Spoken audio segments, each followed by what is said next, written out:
దేవునికి స్తోత్రం కలుగును గాక. ప్రభు నందు ప్రియమైనటువంటి దేవుని బిడ్డలారా, ప్రభు నామములో శుభములు కలుగును గాక.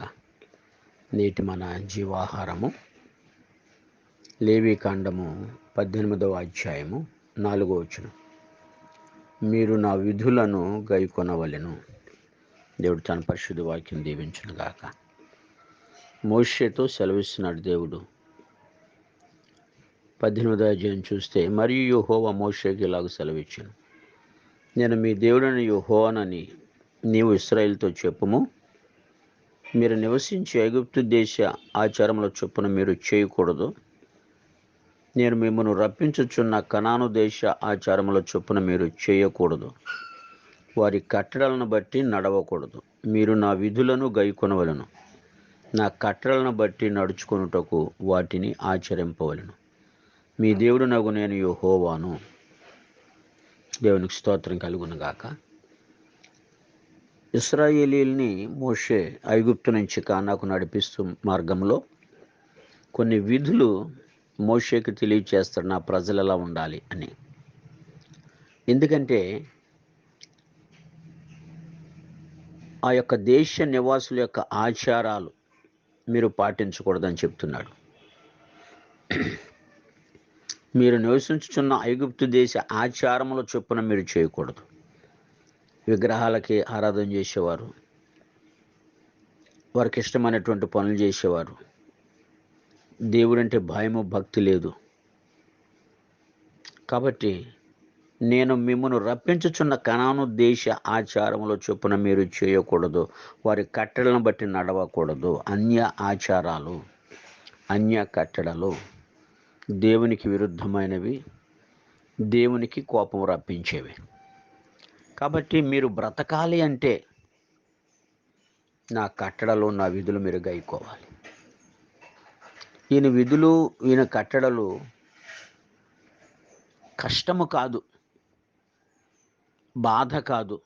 వాటిని మీరు ఆచరిస్తే మీరు బ్రతుకుతురు అంటున్నాడు కదా. మీరు నా విధులను గైకొనవలెను, నా కట్టడలను బట్టి నడుచుకొనుటకు వాటిని ఆచరింపవలెను. మీ దేవుడునగు నేను యెహోవాను. మీరు నా కట్టడలను, నా విధులను ఆచరింపవలెను. వాటిని గైకొనువాడు వాటి వలన బ్రతుకును. నేను యెహోవాను. నేను యెహోవాను అంటే నేను రక్షకుణ్ణి, రక్షించేవాడిని నేనే, ఉన్నవాడిని నేనే, అనువాడిని నేనే. మోషేతో సెలవిచ్చాడు. మీరు బ్రతకాలి, మీరు బ్రతకాలి, మీ పిల్లలు బ్రతకాలి. బ్రతకాలంటే నాకు కొన్ని విధులు ఉన్నాయి, ఆ విధులు మీరు పాటించాలి. ఏంటి ఆ విధులు? ఆల్రెడీ చెప్పాడు, కొన్ని ఆజ్ఞలు చెప్పాడు. వ్యభిచరింపకూడదు, దొంగిలకూడదు,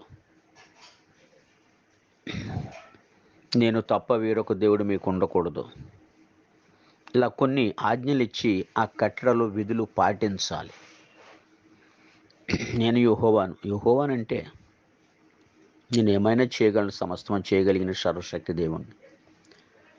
ఇప్పుడు కూడా చూడండి, ఆదివారం పరిశుద్ధ దినం పాటించాలి, పాటించి తీరాలి. నువ్వు బ్రతకాలి. నువ్వు బ్రతకాలంటే ఆయన వాక్యం వినాలి, ఆయన సన్నిధికి రావాలి, సమయానుకూలంగా రావాలి.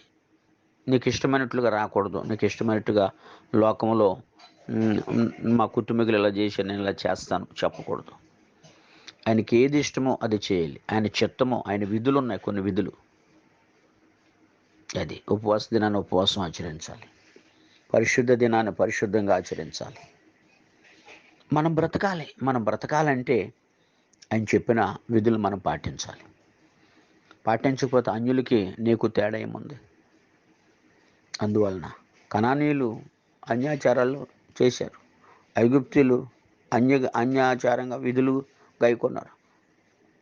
కాబట్టి వాడి మీదకి మరణం వచ్చింది. ఇప్పుడు మన మీదకి మరణం రాకుండా మనం బ్రతకాలి. బ్రతకాలి అంటే వాక్యం మన జీవితంలో ఉండాలి. వాక్యం ఏం చెప్తుందో అదే మనం చేయాలి. అందుకని ఆయన కట్టడలు ఇచ్చాడు కాబట్టి, విధులు ఇచ్చాడు కాబట్టి వాటిని గైకొంటూ మనం ముందుకు వెళ్ళడమే. ఆయన చెప్పిన మనం చేయడంలో ఆయన ఎంతో సంతోషిస్తాడు, ఆనందిస్తాడు. అందును బట్టి మనకు మేలు కలుగుద్ది, దీవించబడతాము, బ్రతుకుతాము. ఇశ్రాయేలీయులారా, మీరు ఎందుకు మరణం తెచ్చుకుంటారు? కాబట్టి నా విధులు ఖచ్చితంగా పాటించండి. ఇదిగో నేను ఏమైతే చెప్పానో, పరిశుద్ధ దినం ఎలా ఆచరించాలి, ఉపవాస దినం ఎలా ఆచరించాలి, వివాహాల విషయంలో అన్యుల జోలికి వెళ్ళకూడదు, అన్యులతో వియ్యం అందకూడదు. ఈ కొన్ని కట్టడల విధులు చెప్పాడు.